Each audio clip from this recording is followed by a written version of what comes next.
Good morning, this is Dave Wellendorf from MakeRes again, and today we're going to take a look at a video tour of the searches page within MakeRes.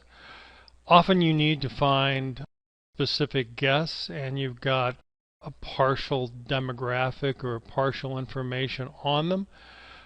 MakeRes gives you a variety of capabilities to do that. There's three specific searches that we deal with in MakeRes.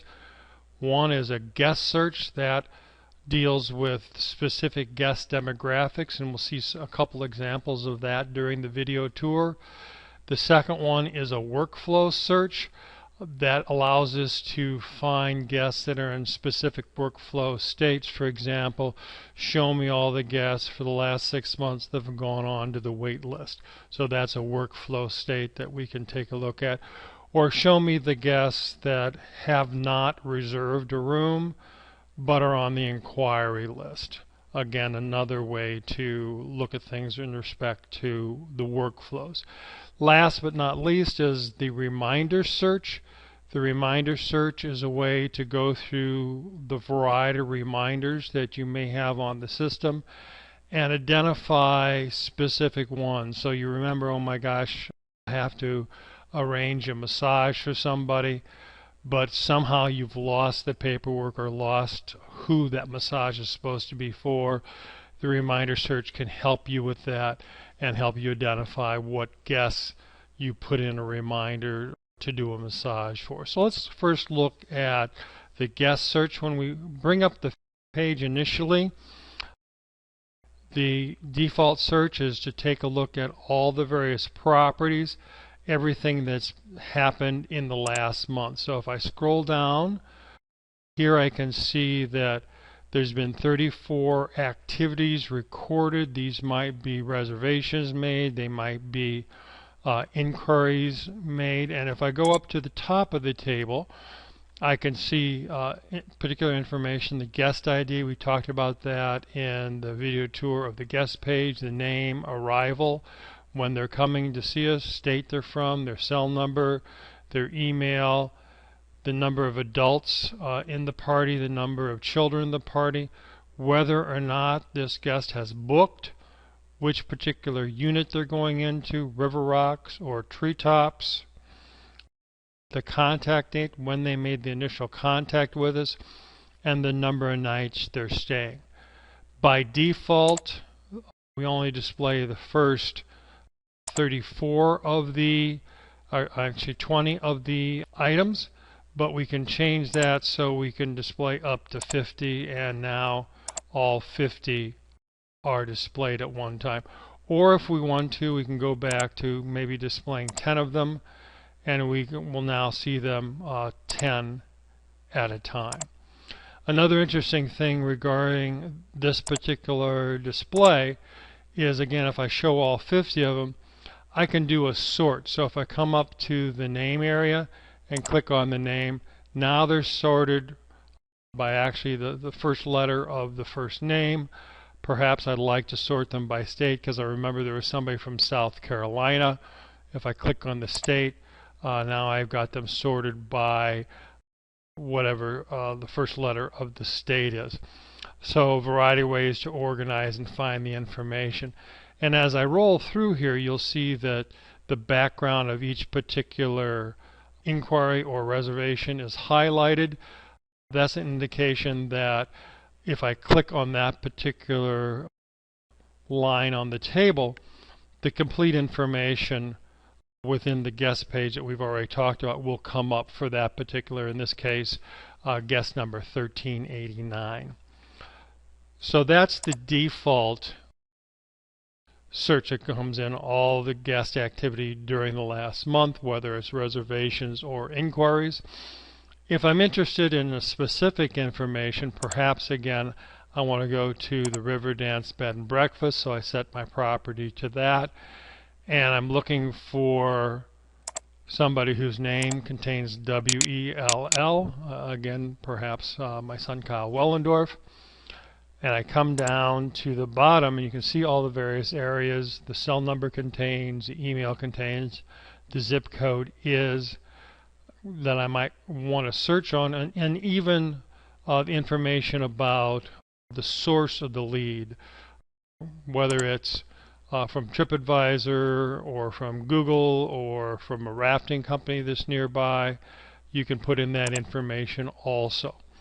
Right now I've got the contact, date of initial contact constrained between today and a month before today. I'm going to click that off. So now I'm going to look across the entire database for somebody with a name that contains WELL. Maybe the first part of the name, maybe the last part of the name, maybe embedded in the name. So I'm going to do a search for guests, and you can see the little bar indicating the search is happening. And there are all the people, and you can see that I've been playing around and using Kyle Wellendorf quite a bit for some testing purposes. But there's other Wellendorfs that have come visit us, which is a very good thing. But there's other people with WELL in their names, Jeff Howell, Lynn Harwell, etc. So I have the ability to kind of scan through these, and like I did before, I can just click on, say, the email address, and it will sort on that email address, lowest first, highest a little bit later. Or I can sort really on any of the columns that are in the table itself.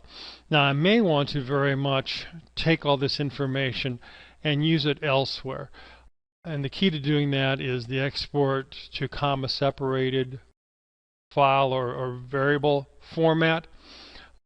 And if I click on that, the system will grab all the information out of the table, and it should eventually put up a dialog box for me that will give me the ability to save that. And in the case I could open it or save it, I'm going to go ahead and open it. I'm going to bring up a copy of Microsoft Excel I happen to have on my computer. And here's all that same information in Microsoft Excel. I now can take that information and cut and paste the email addresses for a constant contact style marketing campaign, or I can further slice and dice the information there, looking for more specific information that the Excel spreadsheet may be very, very useful for me to have. So I'm going to get rid of the Excel spreadsheet, and we can go on and look at the other two types of searches. If I click on the workflow search, again I'm going to indicate the Riverdance property. And here we've got parameters that really have to do with just the workflow information. So like I had said before, one thing we could do is say, hey, I'd like to take a look at my wait list. So I'm going to go in and say, yes, the wait list is important to me by clicking on its checkbox. I'm going to go in and say, yes, I want people that are on the wait list as opposed to people that are not on the wait list, which is what I would get if I typed in no. And I'm going to go to the contact information, and the search I really want to do is I want to see people that are on my wait list that have contacted me sometime during 2014. So I'm going to go to the low date, and I'm going to click over to the January time frame, and I'm going to choose the 1st of January. Then I'm going to come over to the high date, and I'm just going to choose today. That'll get everybody that I'm interested in. And then I'm going to do a search for guests. You can see again the progress indicator comes back rather quickly. And these are the 8 people that are currently on my wait list. Now, people don't stay on my wait list forever. One of the ways that MakeRes is set up is if you retire somebody, they're automatically taken off the wait list. So that's something that keeps the wait list pruned down and hopefully focus just on people that are actively looking, or that you actively might want to send an email out to if you have an opening during a specific time frame. So we can see that I can look at people that have been retired, whether I've sent a welcome message to them or a thank you message, whether I've made a booking. So all kinds of waitlist related information. I can frame a question here and then ask the system to go out and find entries in the database that match the question that I framed. So again, that can be very useful to understand who I might want to market to. I might want to send out a marketing blast to my wait list or to people that I've just simply told there's no room at the inn to, or people that have canceled their reservation. Or I may want to find out who's purchased a gift card because I want to send them out a note about the gift card. So again, good way to keep track of all the people that you are interacting with. Finally, the last search we're going to take a look at is a reminder search.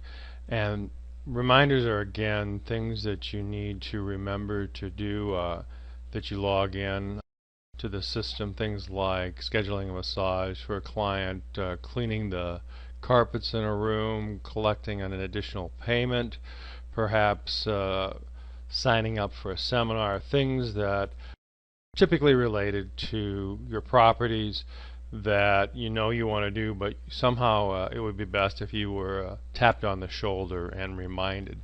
Now, when you go to the dashboard, when you first log into MakeRes, it definitely shows you a high-level look at what reminders might be past due and how many reminders are due in the next week, but it does not give you any of the details. And so to find those details, you either need to go to the reminder search area or to the utility page where reminders are maintained. So let's look at the reminder search page. So we'll go off the workflow search, click into the reminder search, and we see there's a variety of areas here that we can look for specific reminders, contain particular words. Now, a couple typical ones are, I'm going to look for guest reminders, so I'm going to click on the guest ID checkbox, and I know that there's a reminder out for guest number 282. Type that in. I'm not going to type anything else in terms of the search filters, and simply do a search for reminders. Goes off, you see the little progress bar, and I've got a reminder here in a P state, which is a pending state. It was entered on a certain date, it's due on a certain date. The guest ID matches the search 282, and the description of the reminder is I'm supposed to be taking a second payment of $200 from this particular guest. So that's one way to use the reminders. I can do another search. Perhaps I'll take off the guest information. Just for cleanliness, I'll delete it out. And maybe I'll look for something where the description contains carpet. So remember that I need to have the carpets cleaned, and I'm just going to check to see if I have a reminder out there for that.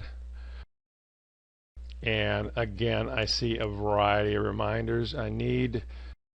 Strangely enough, here I've got a bunch of them because I did not check the check mark for the description contains field. Let's go ahead and do that and do another search for reminders.